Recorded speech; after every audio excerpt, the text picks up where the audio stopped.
Thanks for staying with us. So we're discussing domestic violence, and this is something we've discussed so many times over the years, but this Osinachi's matter, he's bringing it back to the fore. And the conversation is the issue, I think it was Busy that raised it earlier, of how the behavior, where everybody's coming from. And when you talk about where people are coming from, abuse is such that many people are, as you said, you've always said that many of us are damaged. We all grew up with some kind of verbal abuse, physical abuse, emotional abuse, and the thinking is that we survived. And now many people are marrying exactly what we know. But the truth is that in marrying what you know, your parents lived it, they survived, and you feel that okay, you can live it too. And that's why when YK says, if you're in that situation, leave. It's never always that easy to leave somebody who you feel slapped you, not because he wanted to slap you, but because you feel that there was something you did that provoked him, that caused you to slap you.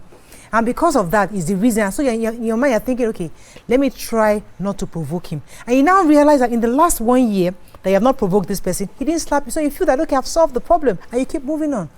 So I'm talking about the real conversation. That's the real conversation. That's the most sensitive part of conversation. And our larger society has looked at it that way for years. Yes. What do? You say if they do well, speak well. But I am trying to raise my kids to understand that your reaction is your own control. Responsibility. That's your full responsibility. She made me do it, he made me do it. It's not an excuse that flies. Or the way she talks to me.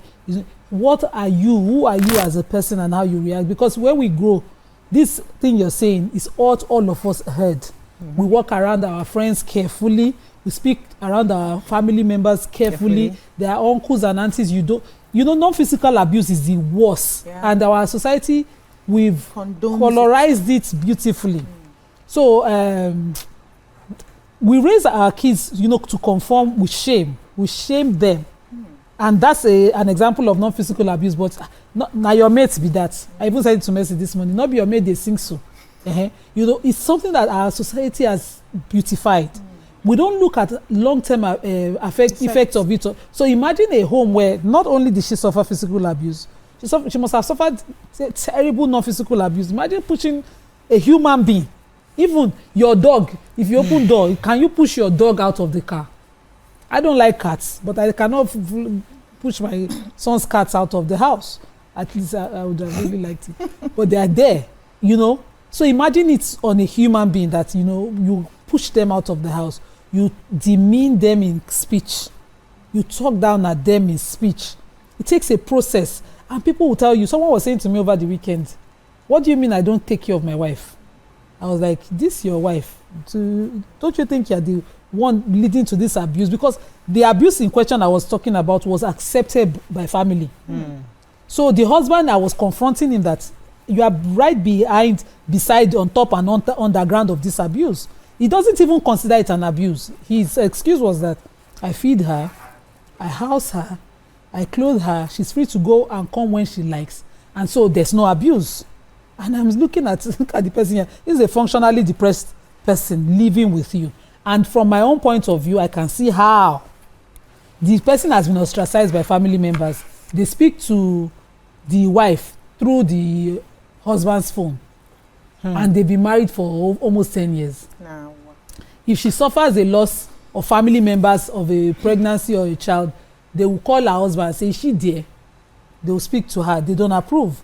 And they've taken it far with several other actions. See, Nima, this thing you are saying, let me pause you. This thing you are saying, they'll tell you is Ilioko. It's a school. This is how you have to learn how to manage these things. You manage. So my point is that some people have managed it, and they have survived, and they have amazing children, and they have their results. Others are having trouble. So I'm just saying that let us look at it where there are different parts of it. Let's break down what the survivor is. So some people really survive it. Yes. In the sense that they beat the system. They don't just cope with it. Yeah. They confront it with their different styles. So a confrontation style can be that of Remi Tinubu, who chooses to be political and strategic, and another person can be Natasha, who chooses to face and shout.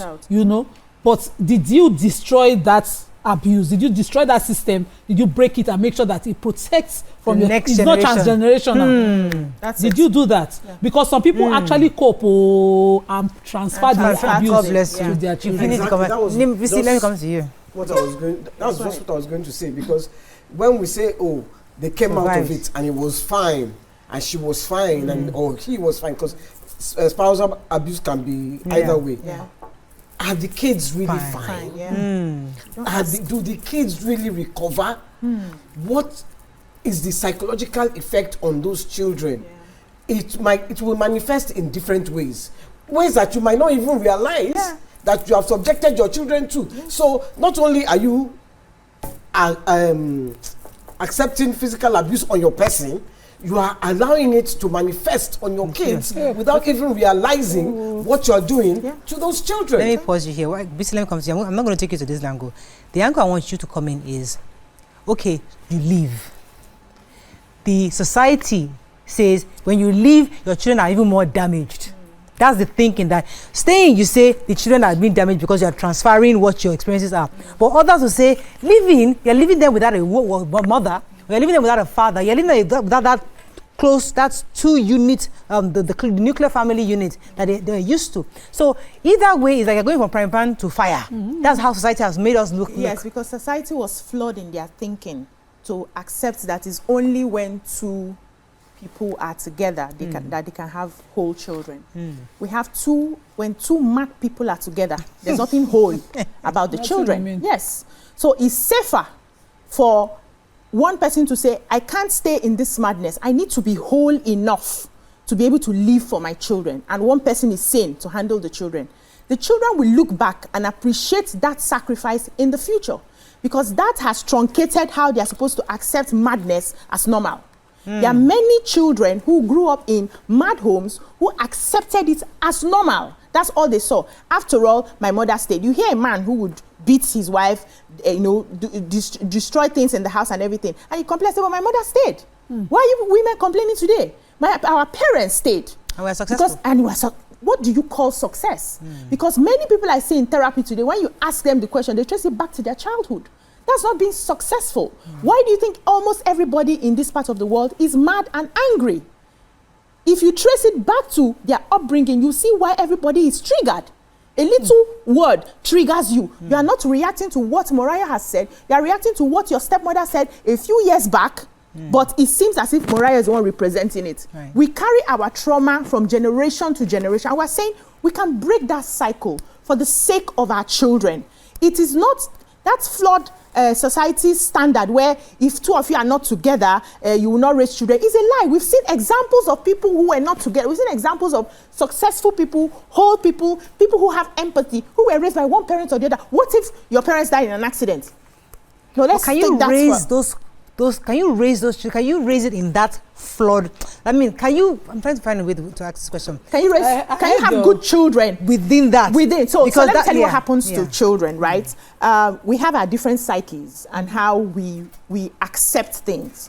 So you could have. I'm giving an example. This is a real example. I just don't want to mention names, but you can have children who come up from a family of abuse. Let's say there are 3 children right now. One somehow accepts that this is the way of life and becomes abusive. Another accepts that, okay, becomes abusive. Yeah, let's start it with becomes narcissistic, which will lead to abuse in future, right? The other one accepts that, no, there's a way I'm going to shield myself and shield everyone that comes around me, and becomes the people pleaser and the empath, right? There are 2 extremes of not goodness, because what you're supposed to be as a normal human being is to be in the middle. You have a bit of selfishness, you have a bit of selflessness. But when you're too selfless is a problem. It's also a tool for manipulation, which we don't see. You are also trying to manipulate people by people pleasing because you want them to like you. It's a flaw. To the extreme, it's all about you. That's where the abuse now comes, whether it's physical abuse that you end up with and all that. Then we have one who is now so afraid of life, afraid to take a leap, always walking on eggshells around anybody who raises their voice. So we may see that one as normal because she knows how to comply in society, but she's damaged. She cannot be her authentic self. She cannot even pursue her dreams.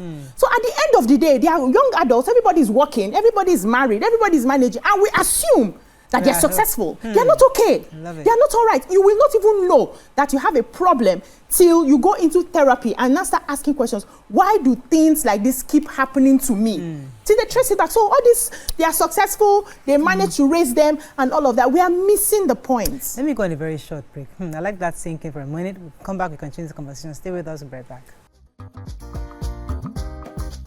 Stay tuned. Your View will be right back.